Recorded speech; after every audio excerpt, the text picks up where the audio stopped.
Doctor Ashok Kumar দাসকে আমি সংস্কৃত দিবসের শুভেচ্ছা জানাচ্ছি। আমাদের মধ্যে উপস্থিত আমাদের দর্শন বিভাগের অধ্যাপক ডক্টর সুধীর চক্রবর্তী মহাশয়কে আমি আমার সংস্কৃত দিবসের শুভেচ্ছা জানাচ্ছি। আমার আইকিউএসি কোঅর্ডিনেটর এবং রাষ্ট্রবিজ্ঞান বিভাগের অধ্যাপক মিস্টার এলমারকে আমি আমার সংস্কৃত দিবসের শুভেচ্ছা জানাচ্ছি। আমি আমার রাষ্ট্রবিজ্ঞান বিভাগের অধ্যাপিকা ডক্টর তাপসী সিনহাকে আমি আমার সংস্কৃত দিবসের শুভেচ্ছা জানাচ্ছি এবং আমার সভায় উপস্থিত সমস্ত শিক্ষক এবং অশিক্ষক বৃন্দকে আমি আমার সংস্কৃত দিবসের শুভেচ্ছা জানাচ্ছি। আমার সামনে উপস্থিত সমস্ত ছাত্রীগণকে আমি আমার সংস্কৃত দিবসের শুভেচ্ছা জানাচ্ছি। তোমরা তো লাড্ডু খেয়েছো, কেউ কেউ সিঙ্গারাও খেয়েছো। হ্যাঁ, এখন একটু ধৈর্য ধরে একটু কথা শুনো, কেননা তোমরা তো কলেজ করতে এসছো। কলেজ করতে আসা মানে তো 4টা পর্যন্ত তোমাদের ক্লাস থাকার কথা। হ্যাঁ, এত অধৈর্য হলে হবে না। তোমরা কিসের জন্য আসছো? তোমরা তো শিক্ষা গ্রহণ করতে আসছো। এটাও কিন্তু একটা শিক্ষারই প্রোগ্রাম। কেননা তোমার যে সংস্কৃতটা যে আমাদের কাছে প্রয়োজনীয়, কেন এটা আমরা সংস্কৃত দিবসে আমরা তোমাদের কাছে তুলে ধরতে চাই।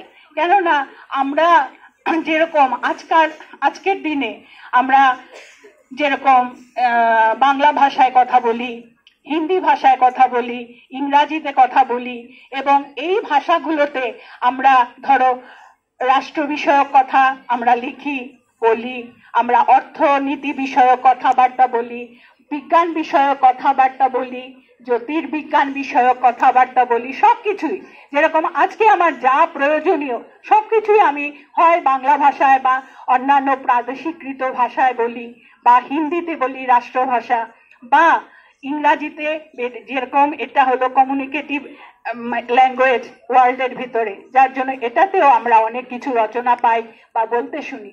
ঠিক সেরকম তোমরা একদম সহজভাবে কথাটা নেবে। এই সংস্কৃতটা অনেক বছর আগে আমাদের দেশের একমাত্র ভাষা ছিল যেটাতে সবকিছুই আমরা পাই। আমরা রাষ্ট্র বিজ্ঞান বিষয়ক আলোচনাও পাই, অর্থনীতি বিষয়ক আলোচনা পাই, চিকিৎসা বিষয়ক আলোচনা পাই, বিজ্ঞান বিষয়ক আলোচনা পাই, জ্যোতির্বিজ্ঞান বিষয়ক আলোচনা পাই। তাই এটা কোনো আলাদা কিছু নয়, এটা হলো প্রাচীন যুগের ভাষা। এবং সেই প্রাচীন ভারতকে তোমার জানতে গেলে তোমাদের কিন্তু আসলে সংস্কৃত জানাটা খুবই দরকার। কেননা তোমরা যদি কেউই ইতিহাসই পড়ো, যেরকম তোমরা অন্য ধর্মের মানুষ হতে পারো, ধরো ইতিহাস নিয়ে পড়ছো, কিন্তু তোমরা যদি ভবিষ্যতে কোনো গবেষণার কার্যে যাও, তখন তোমাকে তো সংস্কৃত বিষয়ক জিনিস তোমার ধরো গবেষণার বিষয় হলো, তখন তোমার কিন্তু সেই সংস্কৃত বিষয়ে তোমার জ্ঞান থাকাটা দরকার। এটা কিন্তু অন্য কিছু ধর্মীয় ভাষা না। বা তুমি যে বেশিরভাগ স্টুডেন্ট তো তোমার ফিলসফিও নাও। হ্যাঁ, তা ফিলসফিতে যেরকম ইন্ডিয়ান ফিলসফি একটা পেপার থাকে, এটা কোন সেমিস্টারে থাকে জানি না, কিন্তু সেই যে ইন্ডিয়ান ফিলসফি বা ভারতীয় দর্শন, এটা কিন্তু পুরোটাই সংস্কৃত থেকে আসা। কেন সংস্কৃতেই সব কিছু লিপিবদ্ধ করেছেন তারা।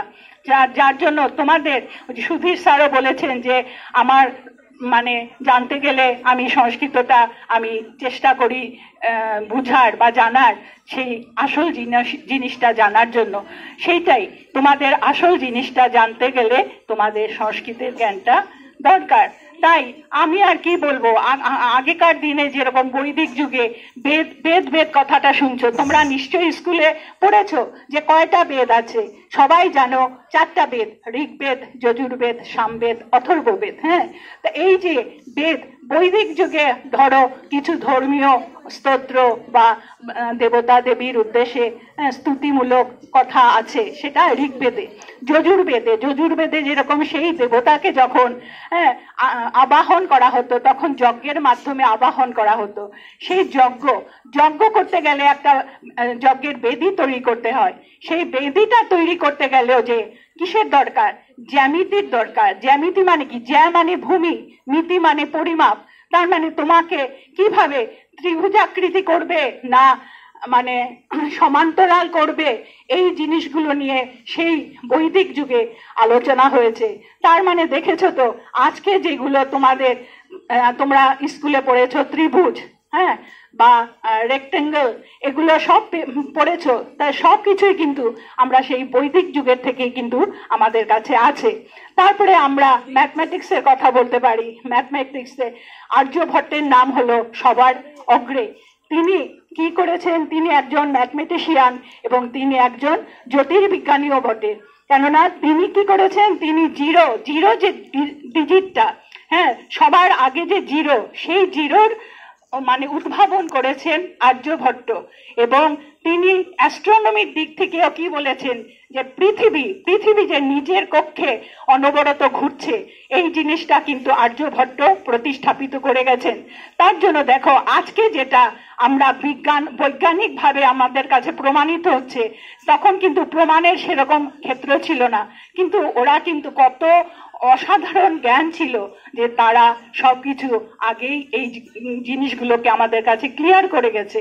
তারপরে আমরা যে বৈশেষিক দর্শন, ইন্ডিয়ান ফিলসফির যে 6টা দর্শনের নাম আছে, তার মধ্যে একটা দর্শনের নাম হলো বৈশেষিক দর্শন। সেই বৈশেষিক দর্শনে কি বলছে? হ্যাঁ, অণু পরমাণু নিয়ে কথা বলছে। আমরা বিজ্ঞানে সবাই পড়েছি অণু, পরমাণু, তারপরে অণুর পরে আরো কতটা অণু মিলে একটা জিনিসের সৃষ্টি হয়। তার মানে এই যে অণু, পরমাণু, এগুলোর কথাগুলো সেই পুরনো বৈশেষিক দর্শনে আমরা পাই। আমরা এই যে পৃথিবীটা মাত্র 7টা পদার্থের উপরে নির্ভর করে আছে, হ্যাঁ, যেরকম পৃথিবী, জল, তেজ, বায়ু, আকাশ, এই 5টা পদার্থকে নিয়ে কিন্তু আমাদের এই পৃথিবী। সেই 5টা পদার্থের কথা না, আরো আছে পৃথিবী, অপ, তেজ, মরুদ, বোম, আকাশ, কাল, হ্যাঁ, দিক, আত্মা, মন, এইগুলো আমাদের পদার্থের মধ্যেই পড়ে। যার জন্য এই পদার্থগুলো নিয়ে আলোচনা করেছে বৈশেষিক দর্শন। বা নবদ্রব্য, 9টা দ্রব্য, আমাদের যত পার্থিব জিনিস আছে প্রত্যেকটা জিনিস কিন্তু 9টা দ্রব্যের অন্তর্গত এগুলো, বা 24টা গুণের অন্তর্গত। হ্যাঁ, তার এগুলো কিন্তু আমাদের ছেড়ে না, আমরা যেখানে বাস করছি, যে পৃথিবীতে বাস করছি, এই পৃথিবীরই চলার জিনিস। যার জন্য আমাদেরকে এই যে 7টা পদার্থ, 9টা দ্রব্য, 24টা গুণ, এই জিনিসগুলো আমরা পার্থিব জিনিসের মধ্যে পাই। সেই জিনিসগুলোকে নিয়ে কিন্তু আলোচনা হয়েছে অনেক আগে সেই বৈশেষিক দর্শনে। যার জন্য আমরা বিজ্ঞানকেও কিন্তু ফেলতে পারবো না। তারপরে আমাদের দেশ কাল, আমি বললাম যে দেশ হলো একটা স্পেস এবং টাইম, কাল হলো টাইম, স্পেস, টাইম, এগুলো হলো ফিজিক্সের আজকালকার পদার্থ বিজ্ঞানের জিনিস।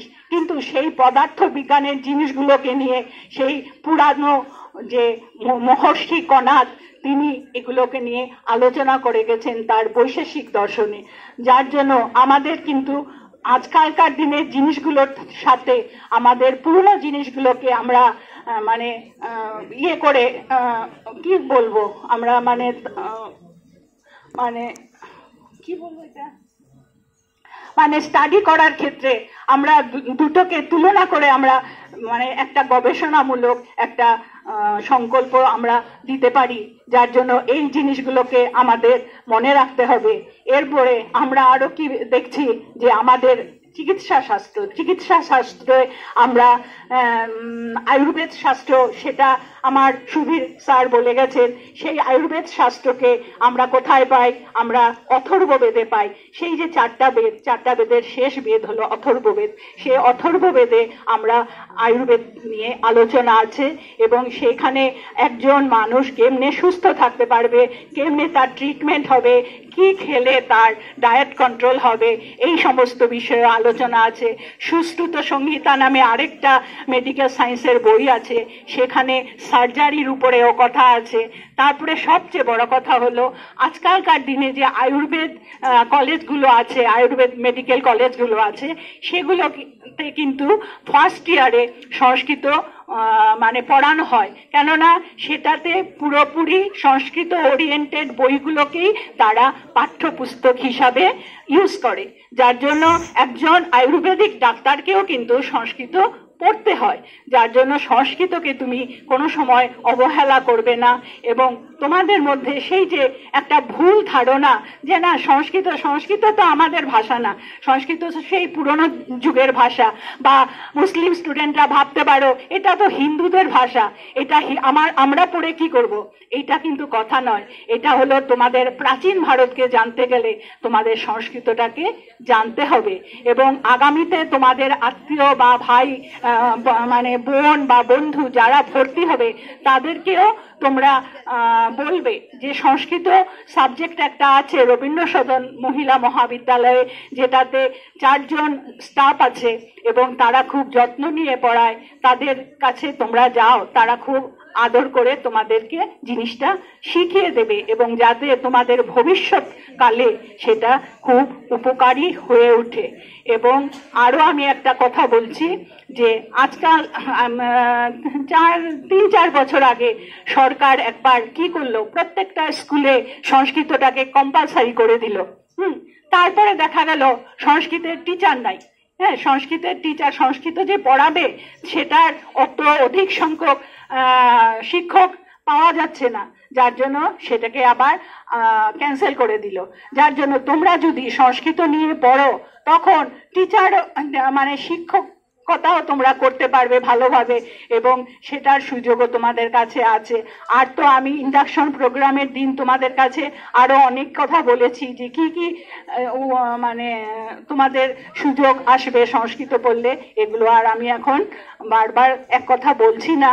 যার জন্য আমি তোমাদেরকে সংস্কৃত পড়ার দিকে আগ্রহী করতে আমি আমার আবেদন রাখছি। আর এই বলেই আমি আমার কথা এখানে শেষ করছি।